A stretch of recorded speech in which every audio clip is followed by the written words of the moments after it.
This is Millbrook High School, and it's not unlike every other high school in Dutchess County in the middle of the summer. High school teams are doing OTAs, organized team activities, and all the players are happy to be back and happy to be back playing, except for one guy who almost didn't come back. When Millbrook's Delvin Wood finished classes back in June, he did like any other student. He wanted to celebrate, so he and a couple of friends went over to Upton Lake to take a swim. We all just wanted to go have fun, go swimming because it was like a really hot day. We were outside all day running, doing activities and stuff. At first, before we got there, we were just like joking around about not being able to swim and stuff. And like, we didn't think like no one could be able to like, swim. We didn't like think that. And we went out there and he was like underwater for like a little while, but he was like jumping up and down. And then like 2-3 minutes passed and he just wasn't jumping back up. I'm guessing it's probably the first time you've been there. Yeah. And you didn't realize there was a drop-off. What happened?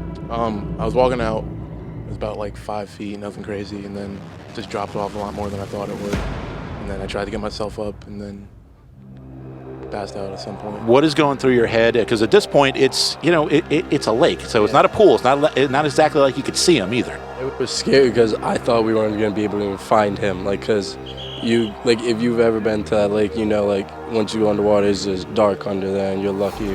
Like we were lucky to find him. As you went under, he said you bobbed up, you were flailing a little bit, and that's when he thought maybe you were goofing around. Clearly you weren't. At that point, what was happening?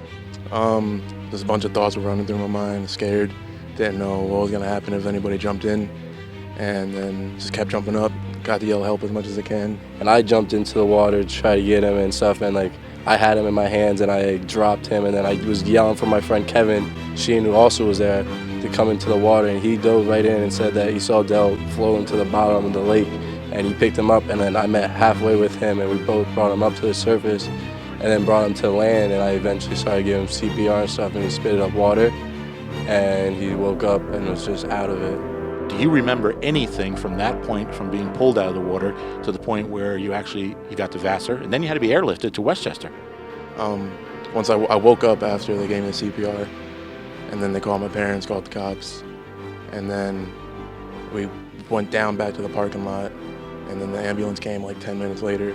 They got me, put me on the stretcher, and then we went down to Vassar, and they did a bunch of stuff in the hospital there, and then they put me to sleep to go in the helicopter, and I was sleeping for like 24 hours about, and then I was in Westchester. When you woke up in Westchester, did you have any sense of where you were, who was down there? What's the first thing you remember? I just remember waking up, seeing a bunch of machines around me. I knew I had tubes down my throat and whatever, but I didn't really feel them. And I just saw my two parents in there just making sure I was good. Well, Coach, when you have a football team, it's just like having children. You've got a son, you've got a daughter. Talk a little bit about having 30 guys as your sons. You're always worried about what they do. You know, when they have the Fireman's Carnival here, we always tell them, you know, stay out of trouble. We told them about driving and texting, and it's just, you know, I feel responsible for a lot of them. It's not like you're on the outside, but what's some of the anguish that you go through over the first couple of days? Because it was scary for a couple of days for Del. Yeah, and you know what? We've had 3 of our former players in their early 20s lose their lives in various accidents. So, you know, it was a real scary. Millbrook's had some real bad luck with stuff like that. And, you know, unfortunately, I guess you think the worst right away. And then as news got better, it was a great relief. Sam Story and I went down to see him on Sunday down in Westchester, and they had just taken the tubes out, and he was, you know, still kind of groggy, but, you know, responsive. And are you surprised a little bit about how well he's doing, how well he bounced back right away? I was actually really surprised because literally a week later, he was at the Arlington 7-on-7. I was like, Del, geez, dude, you almost died, and now you're out here putting in work. It's amazing, honestly. So we're about a month or so removed. You've talked about it, you've even laughed about it, but really, what do you think about it? Listen, I'm blessed to be here still, and, you know, just don't take everything for granted, and just got to be more careful about the things that I do. I'm just really thankful for the people that helped. If I didn't jump in the minute I did and like know where he was, I don't think we might have found him. And Del might not be here playing football with everyone right now. We've talked a little bit, just making sure that they know I'm thankful.